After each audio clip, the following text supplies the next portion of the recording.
मित्रों नमस्कार। आज मैं किसानों के बारे में आपसे बात करना चाहूँगा।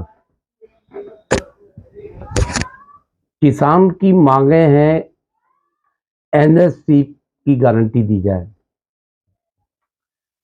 एमएसपी होता क्या है? एमएसपी वह है मोटी भाषा में कि सरकार हमसे जो हम उगाते हैं उसका एक निश्चित रेट तय कर दे और उसमें वह खरीदे। अगर वह खरीदती नहीं है और अगर वो माल हम बाहर किसी व्यापारी को बेचे तो वह भी उसी रेट से खरीदे। मतलब यह है कि एक सुनिश्चित राशि हमको मिलनी चाहिए। वह सुनिश्चित राशि कौन सी है? आपको ये जान के बड़ा ताज्जुब होगा कि सुनिश्चित राशि उनका कहना सी टू क्या होता है? सी टू वह होता है कि जमीन जिस पर अनाज या कोई भी उत्पाद बोने के लिए हम खेती बाड़ी करते हैं उसमें कौन कौन सी मदें जोड़ी जाएं और जितना उसका जोड़कर मूल्य आए उसका दोगुना हमको पैसा मिले, लागत मूल्य का हमको दोगुना पैसा मिले। लेकिन सी टू क्या है? सी टू क्या कहता है?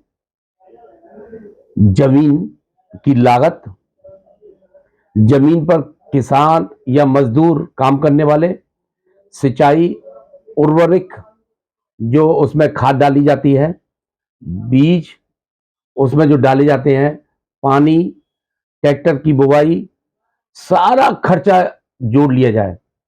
यहाँ तक कि घर पर काम करने वाले जो घर के बच्चे हैं उनकी भी मजदूरी उसमें जोड़ी जाए और किसान की भी मजदूरी जोड़ी जाए। अब उसके बाद उसको दुगने रेट पर 50% उसमें ऐड करके हमको पैसा मिलना चाहिए। इसका अर्थ यह हुआ कि जो सब्सिडी लेते हैं वो उसका कोई हिसाब नहीं। जो उनको सब्सिडी खाद पे मिलती है, बिजली पर छूट मिलती है, ब्याज पर छूट मिलती है, अनेक मद ऐसे हैं जो 6,000 रुपये इनको 18,000 रुपये प्रति वर्ष जो इनको मिलते हैं उनका कोई कहीं जिक्र नहीं है। 18,000 वो मिलते रहेंगे और हमें 50% ऊपर पर हमसे सरकार खरीदे। अब जहन में ये आता है इतनी मांगे पूरी करने के लिए सरकार को 18 लाख करोड़ रुपए का बजट इनके लिए प्रावधान करना पड़ेगा। आप समझ सकते हैं 18 लाख बजट इनके लिए प्रावधान करने का मतलब यह है देश में अफरा तफरी फैल जाएगी, विकास कार्य सारे रुक जाएंगे। कोई भी आपको नई चीज खोजने के लिए चंद्रयान जैसे उसके लिए मोहताज हो जाएंगे कि हमको कोई भी नई चीज हम डेवलप नहीं कर सकते हैं। देश स्थिर हो जाएगा और इतना नीचे आ जाएगा कि तरक्की हमारी होना असंभव ही हो जाएगी। जिसको विपक्षी पार्टियां कह रही हैं कि सरकार से मांग ही क्या रहे हैं, एमएसपी गारंटी मांग रहे हैं, लेकिन एमएसपी गारंटी में क्या प्रावधान है ये नहीं देख रहे हैं विपक्षी पार्टी। और उनको मालूम भी है लेकिन वो दे नहीं सकते, वो कोई पार्टी नहीं दे सकती है। स्वामीनाथन रिपोर्ट के अनुसार 2000 में जब आ गई थी तो 13 वर्ष तक कांग्रेस ने क्या किया जिसने अभी तक इस बारे में कभी बात ही नहीं की? क्योंकि दे नहीं सकते भाई। इतनी बड़ी धनराशि देश में किसानों के लिए उपलब्ध कराना नामुमकिन है। अब मेरे ध्यान में एक चीज आती है कि अन्नदाता जो अपने को कहते हैं क्या इजराइल में अन्नदाता हैं? जापान में अन्नदाता हैं? वहां तो सारा माल, सारा खेती बाड़ी का सामान सब बाहर से आता है। समृद्ध देश है और वो खरीदते भी हैं बाहर से। वहां पे तो ये सब मांगे हैं नहीं है। देश खुशहाल है। छोटा सा देश है इजराइल, उसने हमास का नाक में दम कर रखा है। और हमारे लिए हमास तो ये कथित किसान ही बन रहे हैं। हमास ने तो एक बार घुस के ही 50-100 इजरायलियों को मार दिया था। यहाँ तो संकट इतना आ रहा है कि अगर इनको छोड़ दिया जाए तो जो इनके पास हथियार है उसे पूरी दिल्ली को उड़ा देंगे। खालिस्तान समर्थक इसमें है, पोस्टर उनके, झंडे उनके हैं। ये इतनी बड़ी पॉपुलेशन का देश होना एक अभिशाप है भारतवर्ष के लिए। नेताओं का अत्यधिक होना, मैं तो समझता हूं हर 2 आदमी पर एक नेता है, जहां तक मैं समझता हूं। हर घर मोहल्ले, हर जगह आपको नेता ही नेता मिलेंगे।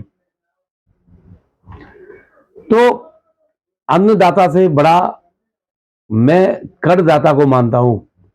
अन्नदाता से बड़ा करदाता को मानता हूं। वजह उसकी क्या है कि जब करदाता अपना कर देता है तो किसानों को क्या क्या मिलता है उससे? करदाता नहीं, कोई नहीं सोचता है। कर्ज माफी मिलती है उसी करदाता की वजह से। मुफ्त में बिजली मिलती है, खाद पर सब्सिडी मिलती है, फसल खराब हो जाए तो बीमा करदाता के पैसे से ही दिया जाता है। और भी जितनी भी सुविधाएं देती हैं वो करदाताओं के। कोई भी आपको सुख सुविधा लेनी हो तो कोई भी हमारे कथित अन्नदाता कोई भी टैक्स नहीं देते हैं। मुफ्तखोरी के लिए कोई भी टैक्स नहीं देते हैं। ये सब कौन देता है? करदाता देता है। अब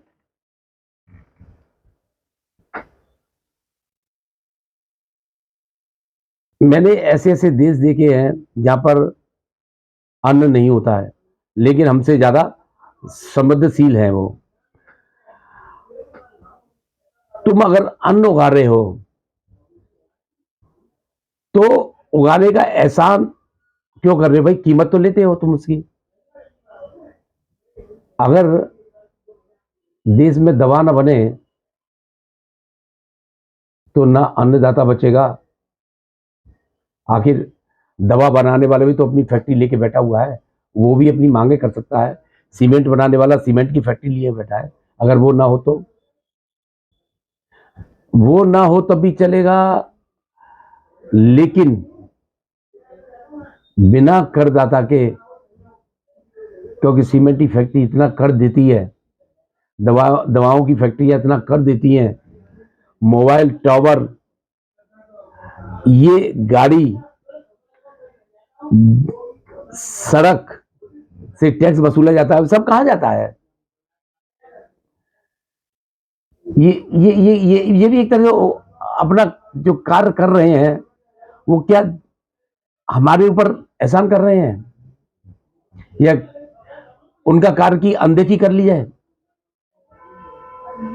नहीं, ऐसा नहीं हो सकता भाई।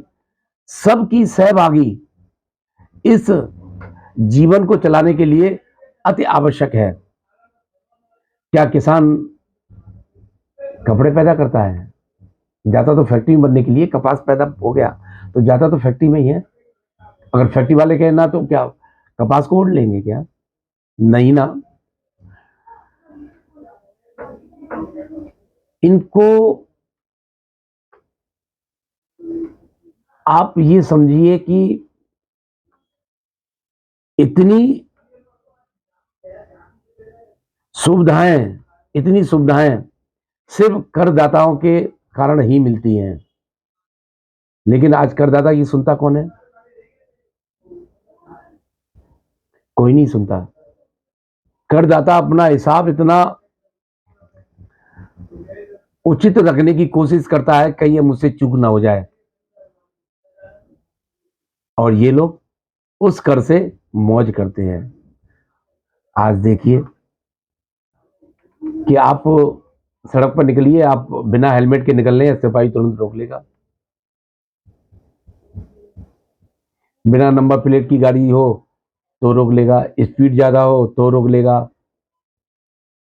अगर उस रोड पर कुछ वाहनों का जाने का प्रतिबंध हो तो रोक लेगा। लेकिन ये सारी बातें किसानों के ऊपर लागू हो रही है क्या? नहीं हो रही हैं। कितनी खुली आजादी है इनको।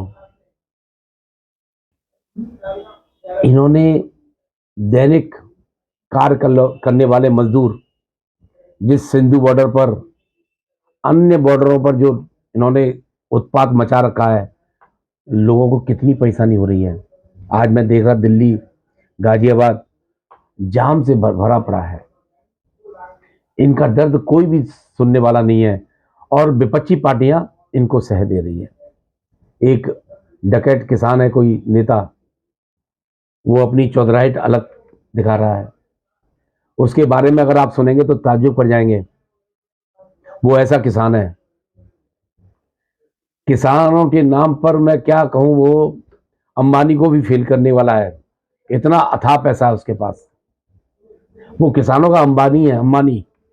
और जितने नेता हैं सब क्या कम पैसे वाले हैं? सब किसानों के अंबानी है ये तो सिर्फ इनको पैसा जो फंड मिल रहा है, इसका स्रोत सरकार को मालूम होगा, क्योंकि ये हम जैसे लोगों के बस में नहीं है कि इतना राशन पानी, मॉडिफाइड ट्रक ट्रैक्टर, जेवीसी मशीनें मॉडिफाई, बख्तरबंद जैसी, कि कोई भी अगर गोली मारे तो ड्राइवर को गोली ना लगे, टायर पंचर करना चाहे टायर पंचर ना हो। सॉरी। तो देश का क्या हाल कर रखा है। अब इससे क्या हो रहा है? इससे ये हो रहा है कि जितनी गड़बड़ी फैलेगी, विपक्षी पार्टी वही सब लेकर सरकार को घेरने की कोशिश करेगी और वोट कम करने की कोशिश करेगी। यह हमारे देश का अभिशाप है। अच्छे कार्यों को कोई भी उसकी जिक्र नहीं करता है। तो मैंने बस आपको बताया कि अन्नदाता या करदाता, दोनों में से कौन बड़ा है, आप खुद फैसला करें। बस इस वीडियो में इतना ही। आगे का कोई भी नई समाचार आते हैं तो उसके पास जरूर वीडियो बनाऊंगा मैं। आपका बहुत बहुत धन्यवाद। आपने अगर मेरे चैनल को सब्सक्राइब नहीं किया हो, सब्सक्राइब करें, शेयर करें और लाइक जरूर करें। बहुत बहुत धन्यवाद। नमस्कार।